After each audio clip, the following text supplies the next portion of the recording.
pioneering group of schools, the early adopter schools in LA, they're with me very regularly, or I'm with them very regularly for the first year. And I teach them over the first period, the first 6 or 8 or 10 compost sessions. I'm there every time, and then I say, see you in a couple weeks, and I say, see you in a few weeks, and we guide the process and see how it's going. Once that container is filled up after 6 or 8 or 10 weeks, and then we have the next container, and it fills up, and then we have the next container. Maybe by the time the third container is filled up, the first container in a year is ready to harvest, and then it's this. And if everyone wasn't like, oh my God, before, when this happens, and I'm like, yeah, kids, you know how much I sell this for? But forget that. You know how this grows food? You're gonna eat a quality food. You're gonna eat this broccoli, and it's gonna be night and day from what you see on the platter with ranch dressing. That's hard, and you're gonna taste sweet and tender. You know, it's like you never tasted broccoli before. And so this is worth far more than the dollar amount that I place on it. But it's profound, you know, when the students are like, whoa, that was my lettuce and salami at the end of my bread and my sandwich, and now I'm using it to grow lettuce for my sandwich. So what it is, and like all the books say it, but none of them say it. It's weird. It's like the greens and the browns and the air and the water. Most of us probably know this, and if you don't, come to another session. It talks about the intro to the intro of composting. The nitrogen, the carbon, the air, and the water. And if you have too much and too little of one or the other, then it doesn't work. That's not totally always the truth, actually. But potentially it's very simple, and yet it's like rocket science, because the vast majority of LA's backyard compost piles are either a stinky, anaerobic, slimy, funky mess, or you can read the newspaper print in it a year later and it's not doing anything. So in Southern California, for instance, we have to water that compost pile like a garden. We water it I put hundreds of gallons of water into my windrow compost piles. I'm not on that projector because I just didn't have it together to do this. It's too short of a talk.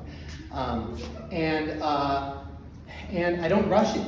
And we can turn it over and over and over and over again, but actually we can make even better compost, letting the fungal networks develop for longer and turn it less. But when we turn it less or not at all, we have to make it with relentless exacting precision. So it has the natural porosity and breathability to where we don't have to turn it. And I actually have a specialist system approved, not that this is by the CDFA. They say, if it's in a windrow, the California Department of Food and Agriculture, then it's got to be turned 5 times. I say, well, I make the windrow in this way, and it has the natural porosity and breathability, and here's how, and here's why, and here's my proof. And they go, okay. They actually don't even answer me. It's just when I don't get an email back, it's like, okay. We have the ability to do that, and we do that with this system. So we fill the container in a way with food and wood chips. Those are the ingredients. The wood chips are the carbon, the food is the nitrogen, and we layer them in thin layers. We use an outer band of wood chips insulating the food waste inside, which helps all of the food waste heat up to at least 131 degrees for 3 days to kill pathogens, not like there necessarily are any in the first place. And it also sits for a year, which mitigates pathogens. Also, we inoculate it with a couple pounds of worms, which if nothing else took care of it, that certainly will. But we've got this outer band of wood chips. The pile is automatically watered, so we're not watering it all the time, but there are sprinklers in it. What else can I tell you about it? A little of this is a lesson in composting because I'm talking about it. A lot of this is, it is possible to do at our organizations, whether you use my system or not. And if you're in San Luis Obispo, I wish I was ready. I'm probably not even ready to go there yet. But the video course is coming soon, and I'm on FaceTime with you at the compost site, and I'm not there. But in this first run, this first couple years, I'm in LA on site with the schools. But I'm here to say that we can do this on an organizational scale, more than just our homes. And we can compost on these sites wherever there is space, and it doesn't have to be smelly and stinky. It doesn't have to attract pests or flies, but the conditions need to be created a certain way, and they need to be maintained a certain way. So having said all that, I do want to invite you to go on to wyndbrantfarms.com and just see pictures of it and what it looks like, and definitely come to my booth and chat. But I want to know, could have asked this at the beginning,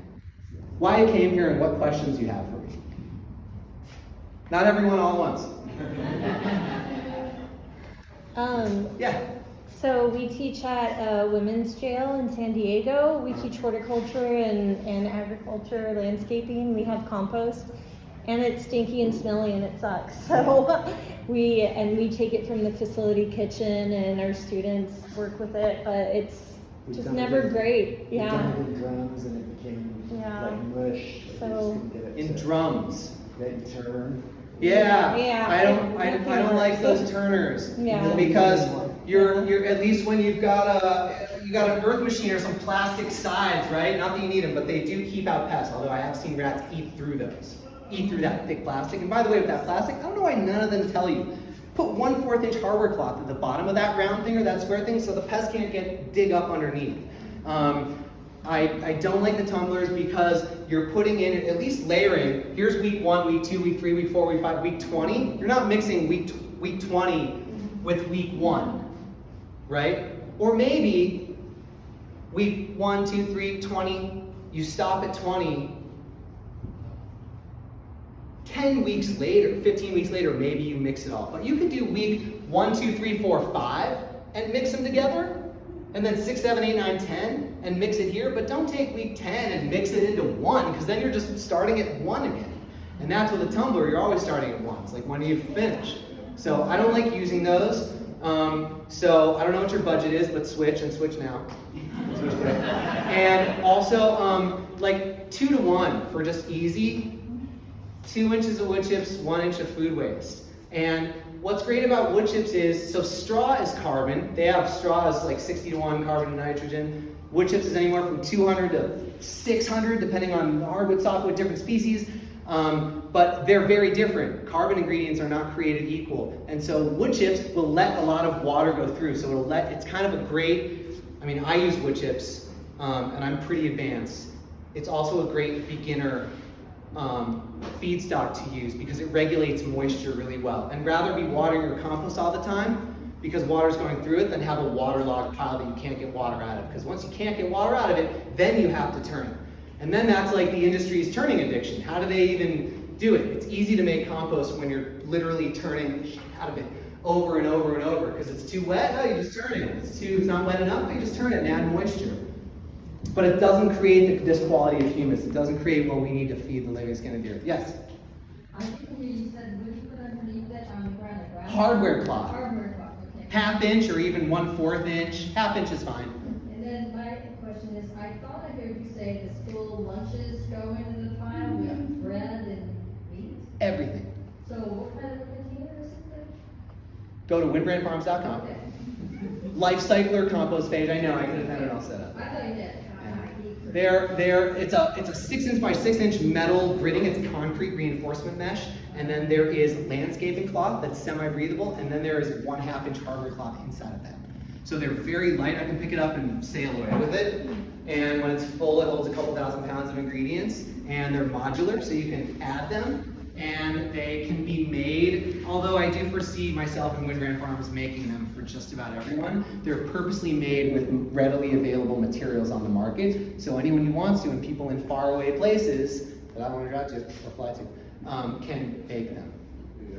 But there's not like one, perfect container. And people say, whoa, the container's so like space age and amazing. Oh, it's about the container is just it's a vessel, and different kinds of vessels can work. But what it's really about is creating and maintaining the optimal conditions for the most efficient breakdown of organic matter into humus. And it actually can kind of be too aerated. If you just have hardware cloth on the outside,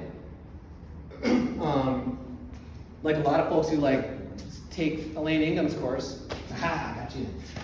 Is like, that just dries out, like the whole outside dries out. Like you gotta water that 10 times as much. So it's nice to have some insulation there and some buffer there. And how does the very outside of that pile stay moist? If there's just hardware cloth, it pretty much doesn't. And so that's just material that, okay, it can just be composted again, but what a shame. It could have all been, I can open up my containers and it's a chocolate cake. It's just like a cake. Yes? So, 2 things. How often do you water your little bins? And also, where do you get your wood chips from? Are they like raw wood chips or like something you get like from a tree arborist? How often do I water my containers? It depends on the season. Actually, it depends on different things. If it's in the sun, if it's in the shade. And what season it is, so it's highly variable, and that's part of the art of knowing and of judging it. And there's only one real way to know how moist it is: 6, 8, 10 inches in the middle of that, and right here. And it's to get digging it. Although I also know, because when you have that much experience, then you're like, yeah, this is but yeah, you dig in it. And you can use moisture readers. They don't tell you the moisture. You set it to a moisture that you want. You're like, yeah, this is the moisture I want right here. I'm gonna put it in here. And then you calibrate it, and then you put it someplace else, and it'll see if it's more moist or less moist. And so a moisture reader can really come in handy as a tool for the schools and organizations I work with when I'm not there giving my And your wood chips? wood chips. Tree trimmers. I have relationships with local tree trimmers. When you use chip drop, you don't know what you're getting. It could be contaminated with trash, trees that are sprayed with pesticides and all sorts of stuff, and just stuff you don't want. And so it's not easy. I wish I had an easy answer for everyone. It's great to find people when you tell them on the phone, you're like, hey, I'm a gardener and composter and I'm looking for clean wood chips. I don't want, I'm actually opening myself up to this, but I don't want eucalyptus or pine or palm or oleander. And I know it's a real big ask, and it's okay if you can't do this for a week or month, but if you can, it'd be amazing. I don't need 30 yards, I just need like 10. And could you keep me in mind when you have a load? And they can't keep you in mind. You have to text them like every morning. And like some will be like, no, I can't do that. It's not worth their time. They don't care. But some are like, oh, I get what you're doing. I know, yeah, and wood chips are great. Yeah, okay. And I can let you know, yeah, when I have a nice load for you, a clean load. And when it's mostly wood chips, oh, today we're just doing trimming, mostly like heavy pruning, and so it's mostly leaves, which leaves are great. You can make a compost pile of just leaves. It's great. But that's another story. So if you're looking for a lot of wood, it's mostly going to be a tree that is going to be removed, and not because it has a disease, but because it's, I don't know, in the way of some yuppie mansion in Venice, something like that. So. You can't use the pine branches? Pine needles? Not pine needles. The branches of the Yeah. pine. The pine has, from what I understand, a waxy layer that doesn't break down for a long time, and so we don't have quite the microbial abundance in fresh pine compost piles. But the only way I can know that for sure is to do my own experiment, and I haven't done that yet. I take in the garden community, everyone has their way of doing things, right? And this is the way, and I tend to take the vast majority of people's opinions with less than a grain of salt, and very few people's opinions who really have the experience and track record and results to show for it with the weight of gold. So I don't know about pine, and I need to do my own experiments. And that takes a year. I need to make a pine pile, and tend to it and love it, and then a year later be like, okay, what am I saying? Haven't done it.